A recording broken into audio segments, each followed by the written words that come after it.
A'udzubillahi minasyaitonirrajim. Bismillahirrahmanirrahim. Para pendengar, para pemirsa, khususnya para murid, para santri, selamat malam.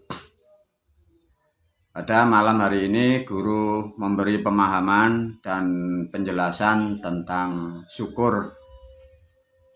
Diajarkan guru tentang syukur yang benar dan syukur yang tepat, sehingga memahami syukur itu sesuai dengan apa yang diharapkan manusia, sesuai yang diharapkan dengan Islam, dan sesuai yang diharapkan Tuhan atau yang diharapkan oleh Allah. Guru mengacu kepada kalimat yang sering dibaca, yang sering diucapkan oleh manusia. Ada satu kalimat, la in syakartum la azidannakum wa la in kafartum inna adzabi lasyadid, diterangkan dengan bahasa yang mudah. Siapapun dan manusia, khususnya umat Islam, kalau bisa bersyukur, ditambahilah rezekinya oleh Tuhan. Tatkala siapa tidak bisa bersyukur, azab pun akan menimpa atau azab akan menimpa dengan sangat pedihnya. Tapi apa yang terjadi di dalam pola pikir manusia, apa yang dilakukan manusia, benarkah itu sudah bersyukur? Nanti diulas oleh guru. Bukti ternyata banyak manusia yang beragama Islam, dia meyakini bahwa dia sudah merasa bersyukur. Tapi kenyataannya apa yang dilakukan masih belum bisa mengharapkan dari apa yang diinginkan oleh umat Islam itu sendiri. Diajarkan guru dari bahasa atau lewat metode agama dulu ya. Satu yang disebut syukur. Syukur itu mempunyai 3 syarat yang harus dipenuhi. Bila dari bahasa Islam, terserah manusia yang pandai berdalil, silakan dalilnya yang macam-macam. Tapi guru mengajarkan para murid dan santri dengan bahasa yang mudah, meskipun kadang bahasa itu berseberangan dengan orang-orang yang ahli bahasa dalam agama Islam. Syukur itu ada yang disebut namanya syukur qauliyah. Qauliyah itu artinya mulut. Makanya ada manusia itu bersyukur dengan manusia, dengan apapun, hanya dengan mulut. Contohnya terima kasih Pak, matur suwun Bu. Nah, itu disebut qauliyah. Nomor 2 namanya fi'liyah. Fi'liyah adalah bentuk syukur dengan perbuatan atau dengan bukti otentik. Satu contoh, syukur manusia itu dengan sesuai apa yang dimaksud. Satu contoh, diberi orang dengan bantuan. Karena manusia ini yang memberikan, bukti otentiknya diberilah syukur, bisa berupa beras, makanan, uang. Itu yang disebut fi'liyah, perbuatan gitu loh. Ada yang lagi bentuk syukur dengan dari perasaan. Ada yang mengatakan bahasa yang disebut i'liyah. I'liyah itu bentuk syukur dengan perasaan. Satu contoh, manusia dengan manusia yang lain, manusia dengan agama yang lain. Bentuk perasaannya menjaga, menghormati, menyayangi dengan perasaan. Artinya menjaga perasaan. Tatkala tiga bentuk perasaannya ini dinyatakan dengan bentuk perbuatan, perbuatan dinyatakan dengan bentuk otentik dan diucapkan dengan kalimat yang sesuai dari bahasa masing-masing, budaya dan suku yang ada di situ. Itu yang dikatakan baru syukur yang benar. Banyak pembelajaran dalam beragama Islam tidak paham. Diyakini dan dikira kalau manusia sudah mengucapkan alhamdulillahirabbil alamin itu dikatakan sudah bersyukur. Bukan begitu. Nah, tinggal nanti dikatakan, diterangkan dalam satu kalimat. Satu contoh, manusia itu disuruh bersyukur kepada siapa? Satu contoh kan di situ tadi udah dikatakan, la in syakartum la azidannakum wa la in kafartum inna adzabi lasyadid. Coba kalian bilang, bisa memahami satu kalimat ya, la in syakartum la azidannakum wa la in kafartum inna adzabi lasyadid. Di situ tidak ada satu kata atau kalimat yang menyebut Tuhan atau Allah atau Nabi.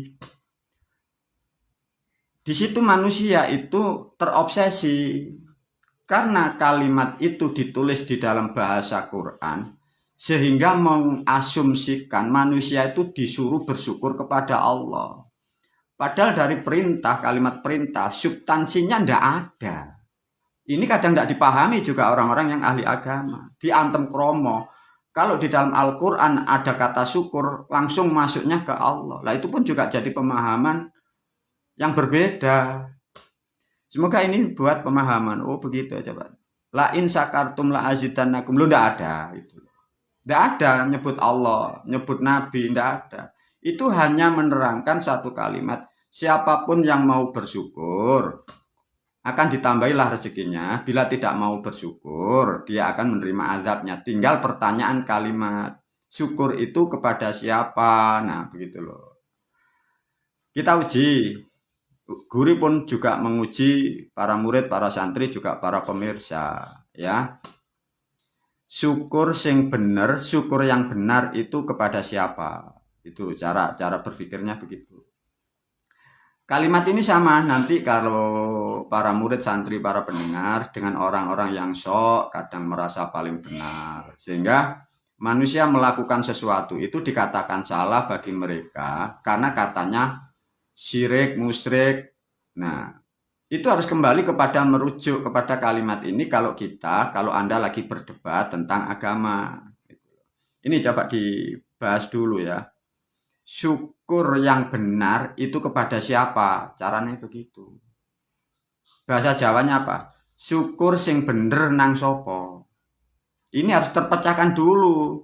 Jangan langsung ngomong macam-macam ya, diajarin guru. Semoga dengan pendidikan seperti ini, khususnya putra-putra didik guru, ini betul-betul cerdas dan cemerlang memahami suatu kalimat dan kata apa yang dimaksud. Tatkala orang yang beragama Islam itu kalau ngomong syukur kepada siapa, sedangkan di kalimat itu tidak ada keterangan Nabi, Allah, malaikat, tidak, tapi sudah membuat pinemu, berasumsi harus kepada Allah, bukan. Coba dianalisa ya oleh guru. Kalau manusia ditanya syukur sing bener nang sopo, langsung dijawab nang Allah, kepada Allah. Pertanyaannya sekarang dibuktikan.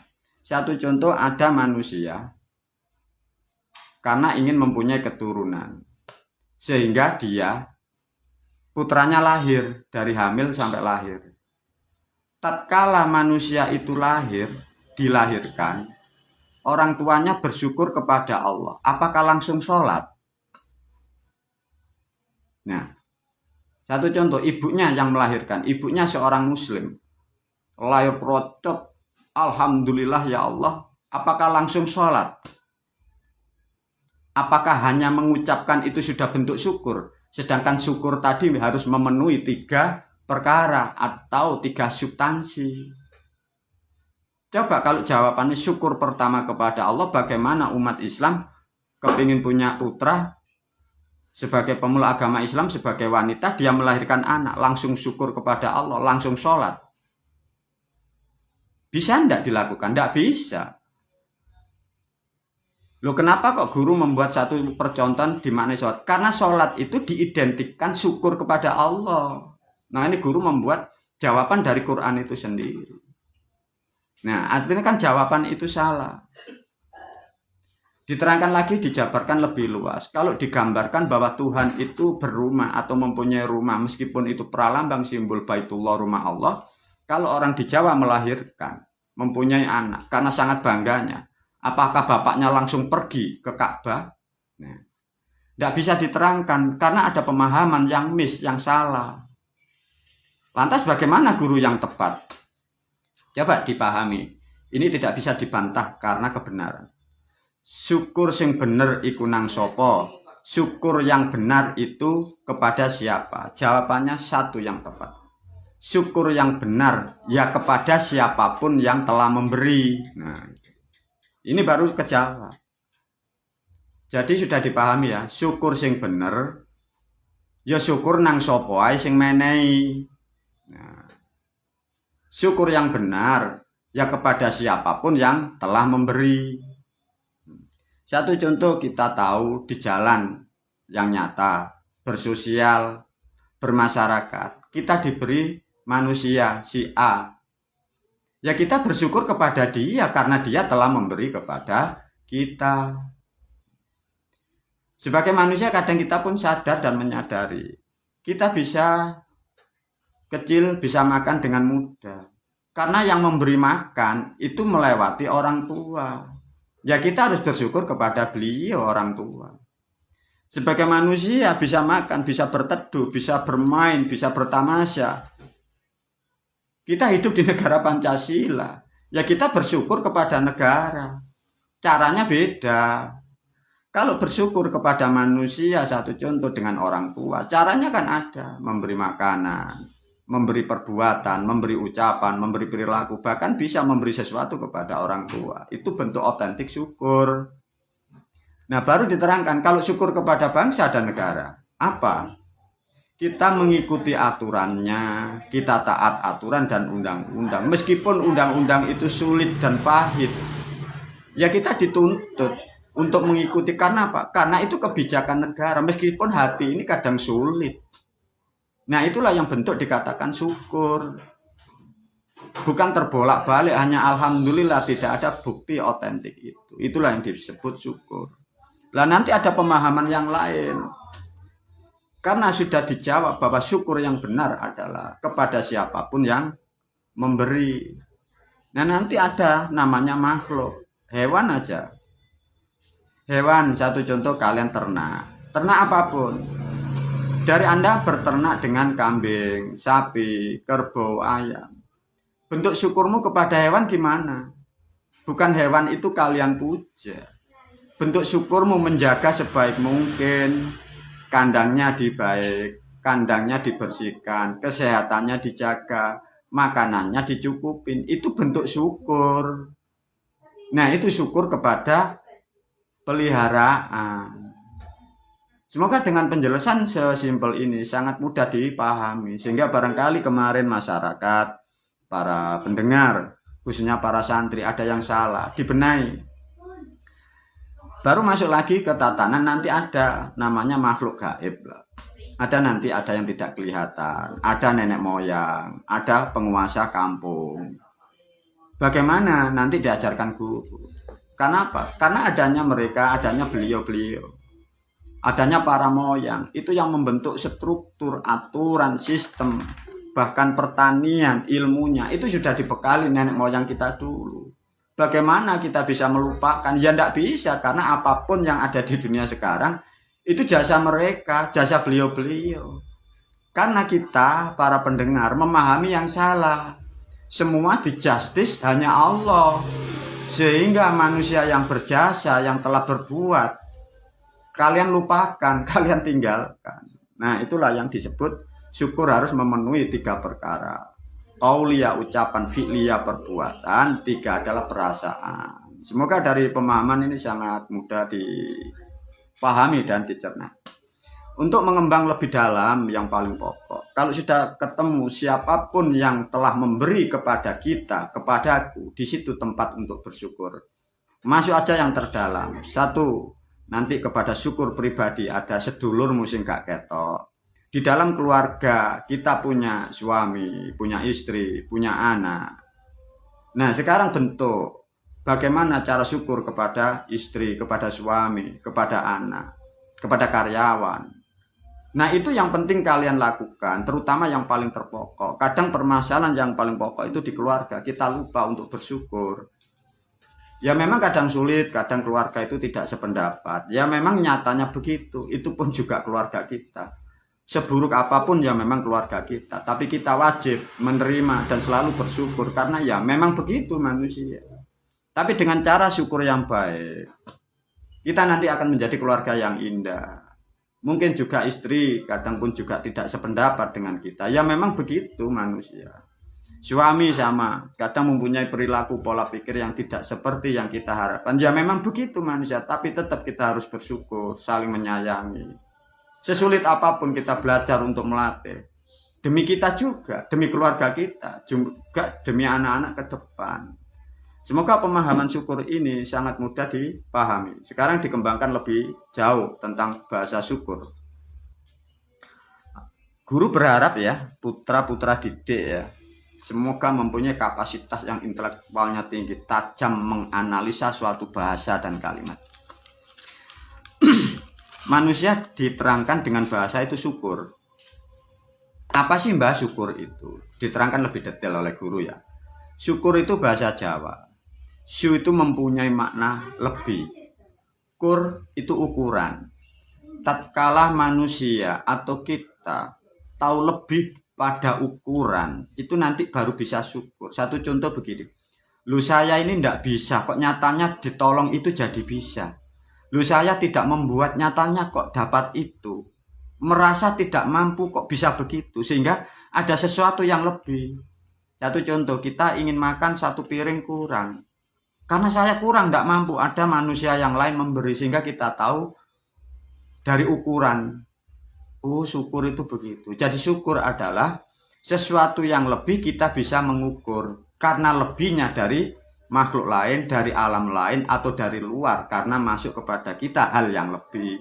Karena kita kurang, diberilah sesuatu yang kita terima. Makanya syukur adalah mendapatkan sesuatu yang diterima dari siapapun. Bisa dipahami ya, syukur itu maknanya begitu. Ini ada pertanyaan yang juga sulit sebenarnya, tapi dengan penjelasan ini nanti mudah. Manusia itu bisa bersyukur itu berdasarkan apa? Ini pemahaman yang sangat indah. Satu contoh ya, di perintah dalam kitab, banyak orang-orang menyuruh kamu, Anda, kalian umat Islam harus bersyukur, kan begitu. Ini harus dijawab dulu ya. Manusia bersyukur itu harus apa dulu? Ini kalau tidak terjawab tidak bisa. Tapi diajarkan guru ya. Barangkali debat silat atau debat tentang pemahaman apapun, ini harus kalian lontarkan. Yang tadi sudah diajarin guru ya. Syukur sing bener nang sapa ae sih. Nah, tidak langsung ke Allah, biar itu dijawab dulu ya. Jangan langsung dibuka, nanti tidak bisa ketemu. Diberi pertanyaan dulu. Terus baru yang kedua diajarin. Manusia itu bisa bersyukur itu karena apa? Ini harus terjawab. Manusia itu bersyukur kalau dia sudah merasa menerima, itu loh. Manusia itu kalau belum bisa atau merasa menerima, manusia itu tidak bisa bersyukur. Karena belum ada sesuatu yang diterima. Makanya manusia tidak bisa bersyukur. Lah menerima itu banyak faktor. Ada yang dikatakan menerima nasihat, menerima ilmu, menerima sesuatu, menerima barang, menerima uang, menerima teman, menerima kebaikan, menerima pertolongan. Sehingga sampai diterangkan bahwa kita mampu menyadari menerima bahwa kita dulu tidak ada di dunia. Kita dulu dari hanya ketemunya orang tua laki dan perempuan. Kita hanyalah ruh. Kita hanya fal yanduril insanu mimma khuliqa mimma indafik yakhruju min baini sulbi. Kita hanya setetes sperma. Karena kita diberi tubuh, diberi pikiran, dibentuk seperti ini, kita tahu dan sadar. Ada sesuatu yang kita belum tahu. Nah, baru kita sadar. Karena kita terima punya tubuh, punya perasaan, punya indera. Makanya dengan rasa kita tahu sadar diri, sehingga kita tahu, sehingga harus melakukan bentuk syukur. Karena kita sudah mendapatkan sesuatu yang disebut syukur. Itulah syukur yang tepat. Ada 3 perkara. Diterangkan nanti lebih detail masuk ke tentang syukur makhluk gaib.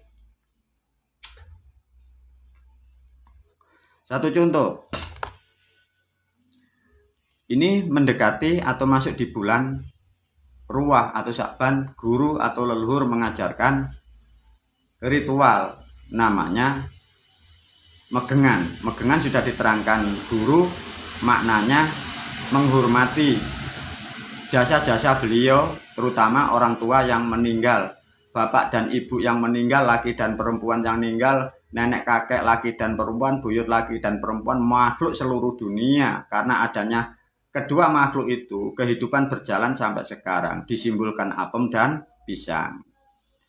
Pertanyaannya begini, guru, bagaimana kita bersyukur kepada alam atau ruh yang sudah meninggal? Tadi sudah diterangkan guru ya.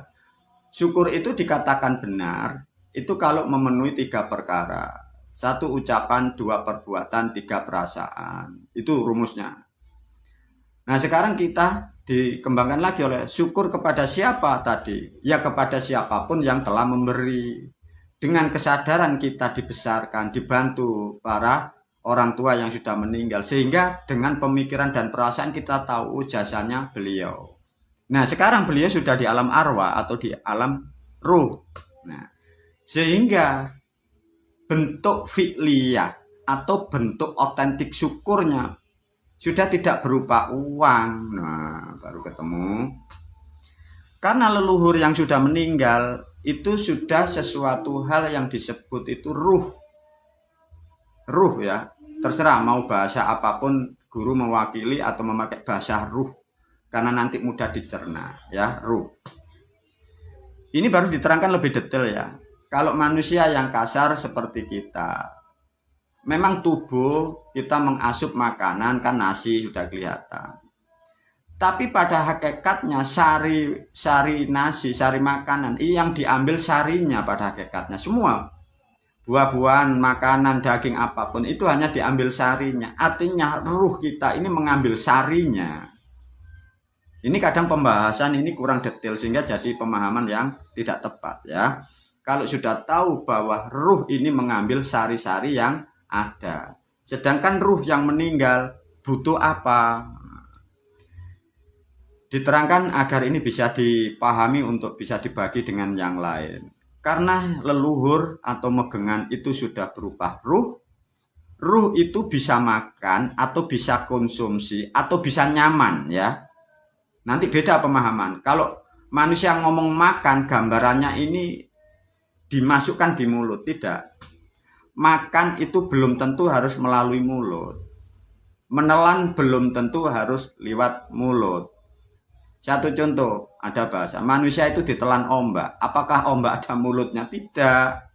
Ini harus lebih detail ya. Leluhur atau manusia yang meninggal itu disebut makan itu sesuatu ruh. Ruh itu yang dikonsumsi satu wewangian. Apa buktinya guru? Guru sering membuat praktek analisa. Manusia aja kita ya, kita.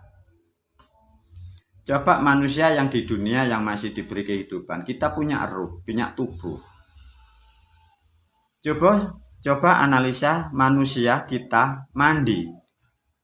Ya, pakai sabunnya yang ada aroma harum atau wangi. Unsur wangi dan unsur air ada dua di situ. Air untuk membersihkan tubuhnya.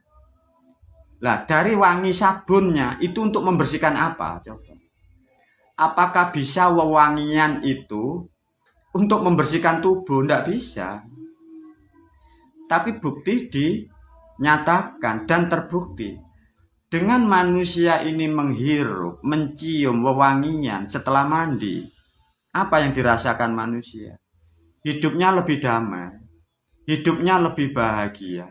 Hidupnya lebih semangat. Karena indera penciumnya menghirup sesuatu wewangian itu.